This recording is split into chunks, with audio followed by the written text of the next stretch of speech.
Hi, my name is Emily, and this is the Delight Knits podcast. I believe, actually, I'm not gonna lie, I don't know what episode number this is, but this is where I like to talk about all that I have been knitting on for the last few weeks. It has been 3 weeks since I've last podcasted, so I've got quite a bit to show you. It is Saturday, June 22nd of 2024. We've already spent some time outside playing in the water, and it's starting to get too hot here in Southwest Arkansas, so inside time probably for the rest of the day. But I have 3 finished objects. One I do not have with me. And then I've got 3 work in progresses, so 3 whips, and then 1 future cast on.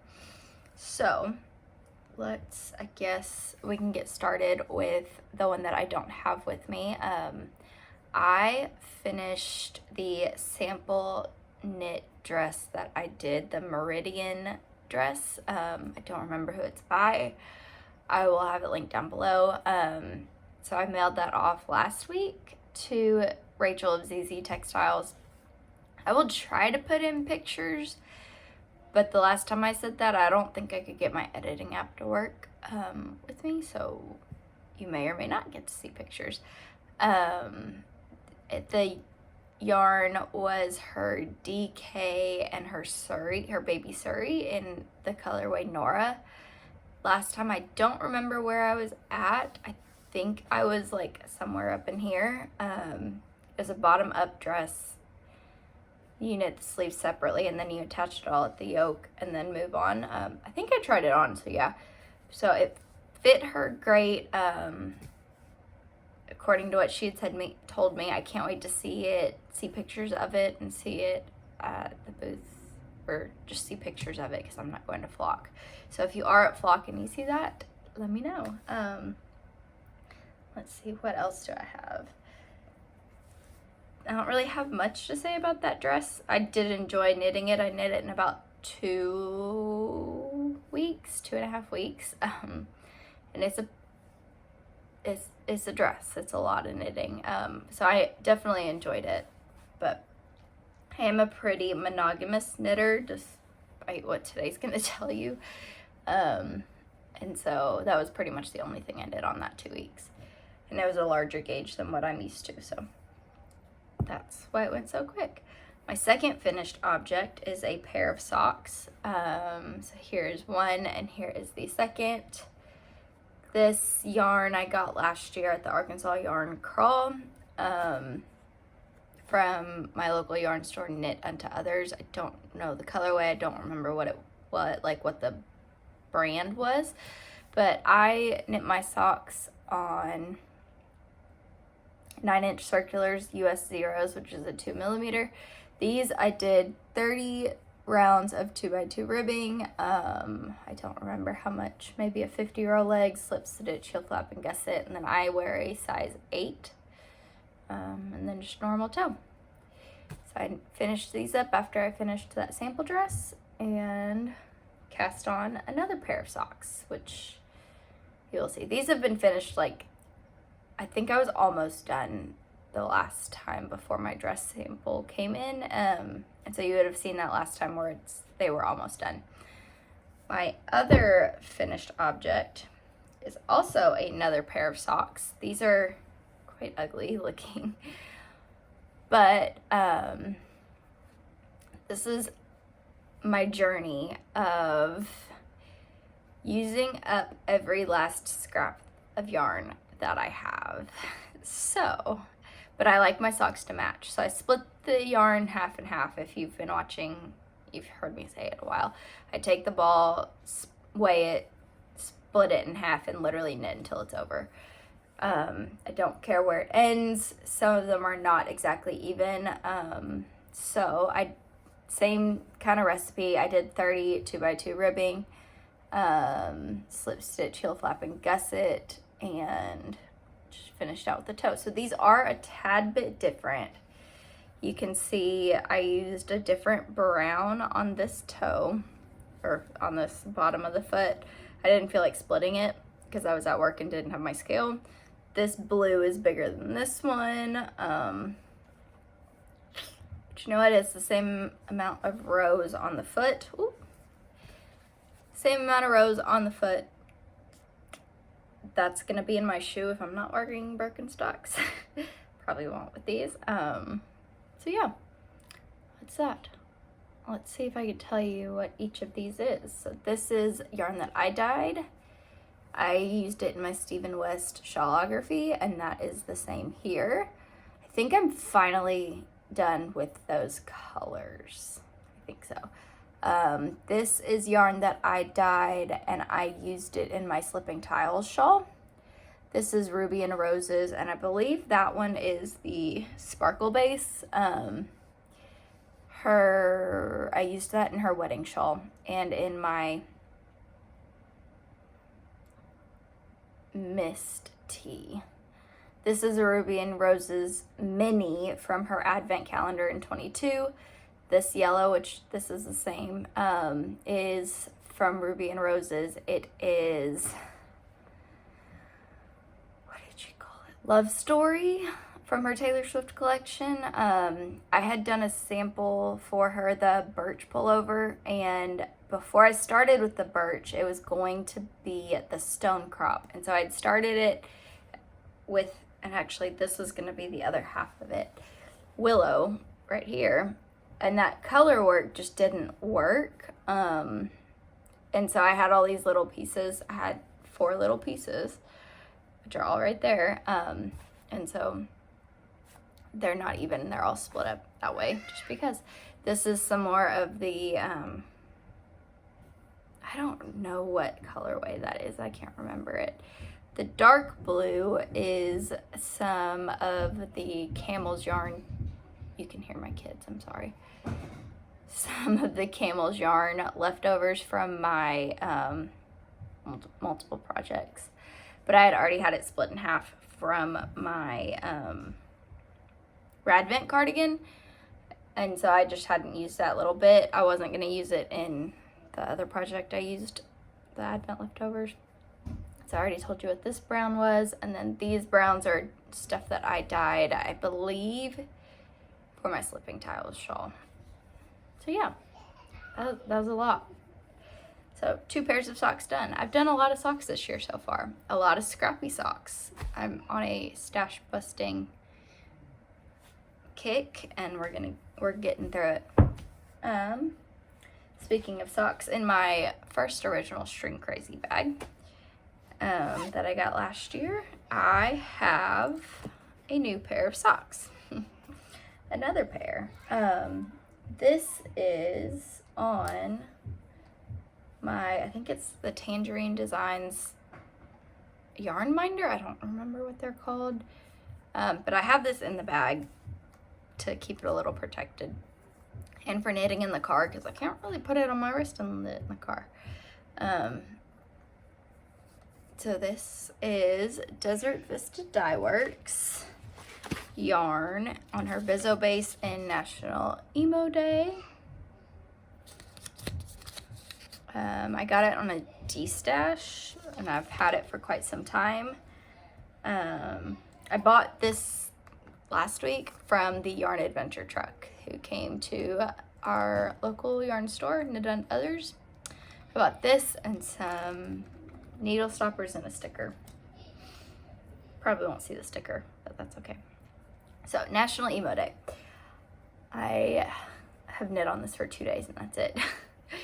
I used a contrasting heel and yarn that I dyed, and I cast on 64 stitches, 2x2 rib for 20 rounds on this one. I don't know why I did 30 on those. So just my normal.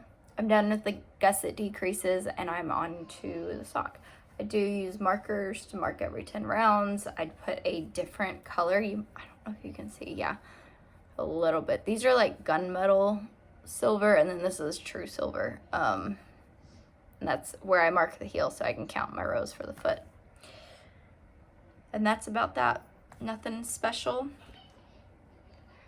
I am going to just continue on, and I'm going to try and match it so they match because I think that would be cool with these. Yeah, just another sock. Just another sock. Last episode, I told you that my next big cast on, besides socks, was going to be the Douglas Cardi by Andrea Mowry with the DK weight leftovers that I have from doing all of her swatches for, I've got a whole box from her Taylor Swift collection and her new collection that she is really, I think it's next week that it's actually releasing, her Flowers Gone Wild.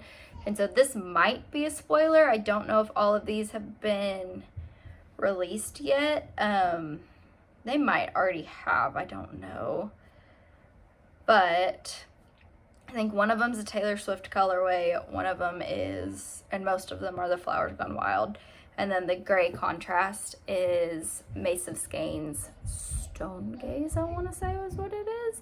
All DK weight. But I have a almost finished sweater.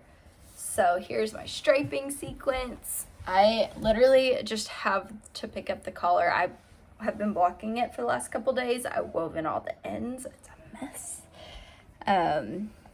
And there's pockets that I still need to seam on, but there's pockets. So here is my Douglas Cardi by Andrea Mowry with all of that. I haven't seen many variegated option or variegated like project pages, but we'll see. So I just have the collar to knit. It's got some great increases, or it's decreases because it's bottom up here. It's got a great drop shoulder. Probably knit my sleeves a little too long, but that's okay because I like to hold them up here.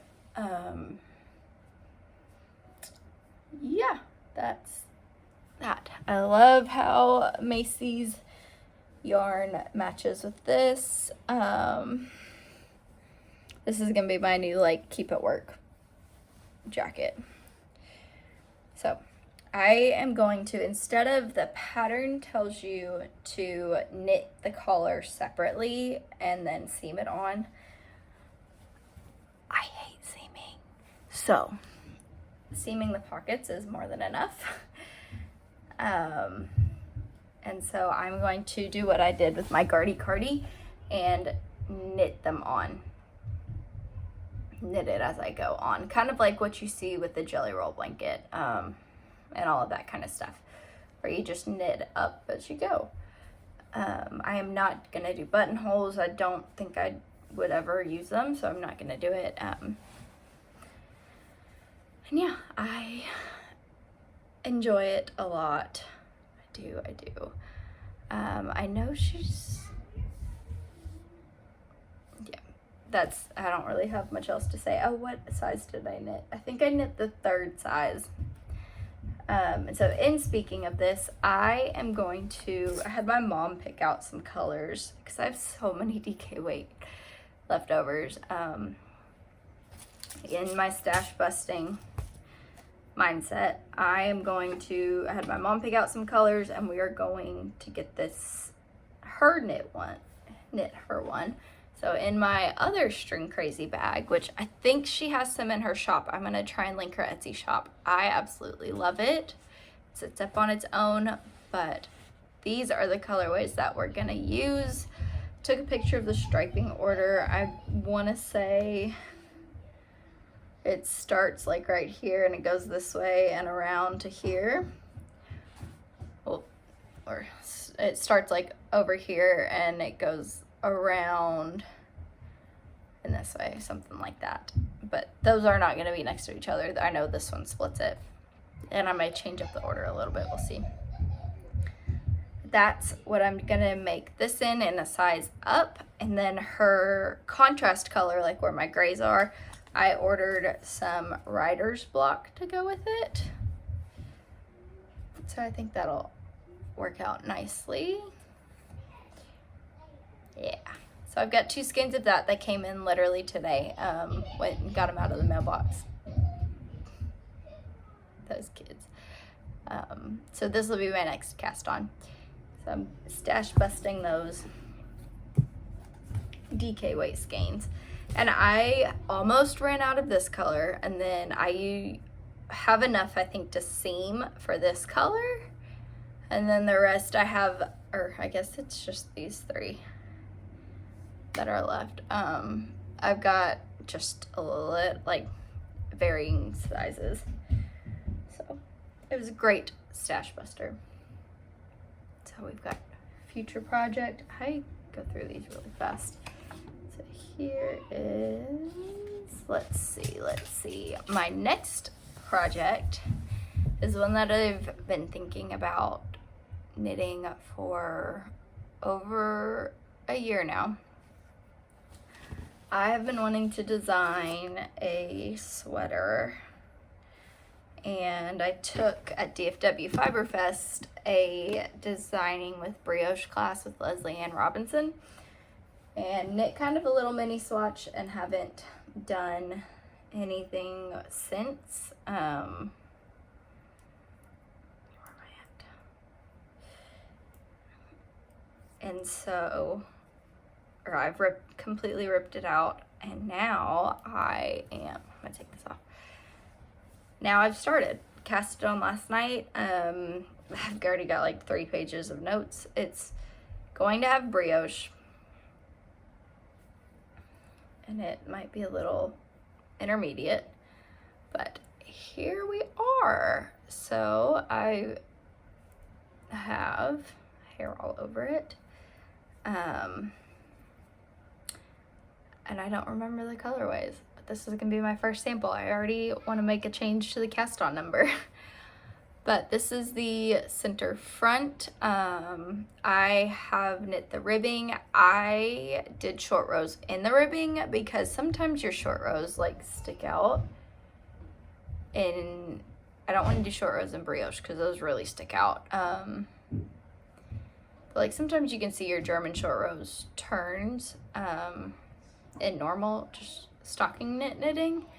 So I did them in the ribbing. I did 1x1 ribbing. It's kind of messy because this is frogged yarn. Is it gonna mess up? I don't know. That may be an actual turn, I don't know.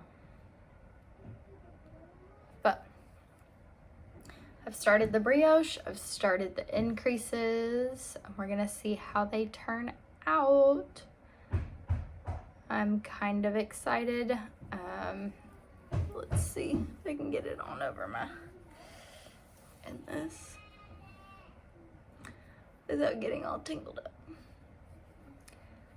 So I've got the center front, I've got a marker on each of the shoulders, and then I've got a marker in the center back, which is the beginning of round.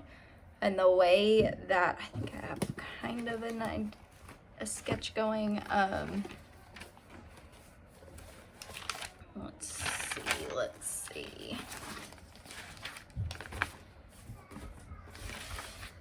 Let's see here. Nope, not that one. That's not what I want to show you.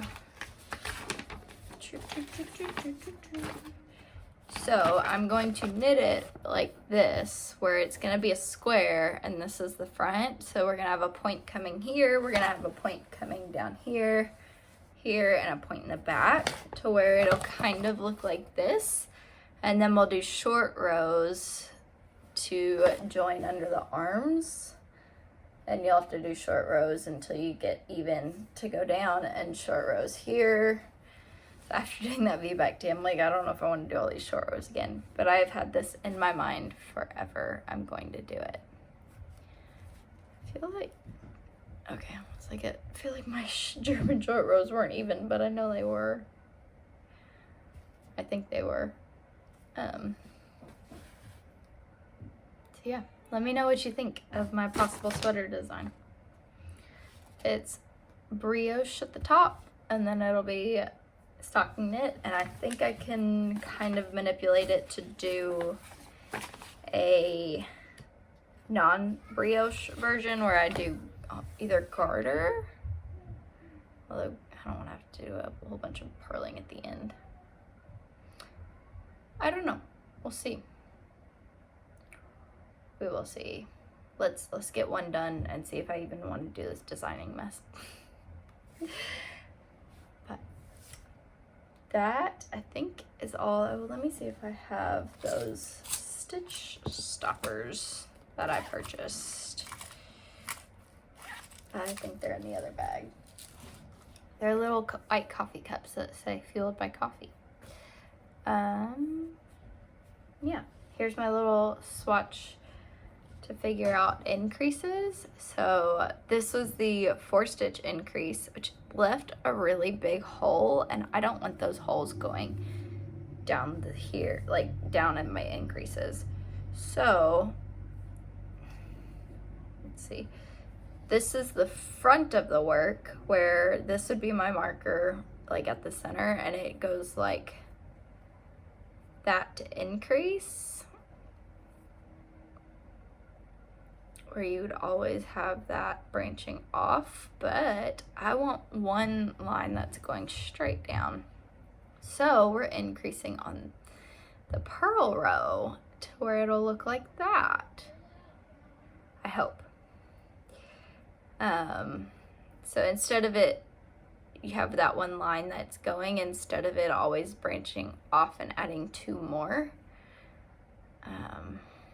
And those big holes, can you see it? Yeah, I think that doesn't leave as big of a hole. And brioche is pretty, it's double knit, and so it's thicker, that's for sure. But it's also looser. I don't know. I just don't know. I just want to get this design out of my head, and I would love to be able to, at DFW Fiberfest, have it done before then, which is in September, towards the end of September, I think, and go show Leslie of Knit Graffiti the design that I wanted to do last time. So you can kind of already see my first increase there. I don't know, we'll see. This is all I want to work on right now, which is not good for my studying for my CPA exam. Oh, well, I'm just gonna leave this on. I can't decide if I like this or if I want a rolled hem. But I've also, because of the way this starts out, and I watch a few different podcasts, I like the fact that all the sweaters are gonna start with the same stitch count. I might increase it. I need to go up or down by 4 stitches. So, well, blocking up. I may leave it. But yeah. We'll see. So let me know if you'd be interested in something like this, or testing something like this. Okay, I think that's all. That's in my By the Bay Bag Co. bag, which she is no longer, I think she said DFW Fiberfest is her last show, and she will no longer be selling them except for wholesale, like to stores. If you watch Macy of Mace of Skeins, she said something about it in her most recent podcast. It's probably going to be the first booth I go to at DFW. I absolutely love their bags. I have one big one over there that was holding this project, and we'll hold it until it's done. And I think I want one more because I need another bag. I'm just rambling at this point. So I hope to see you again in the next couple of weeks, hopefully 2 weeks. It may be 3, like this last round was 3 weeks. Last weekend was Father's Day, and my parents were visiting, and I was not taking time away from spending with them and celebrating Father's Day with my dad and my husband. So that's why we're a week late, which is okay because I had a lot more to show you. I finished a pair of socks, cast on 2 new projects, and got some yarn in. So I hope everybody has a great 2 weeks, and I will see you again soon. Bye.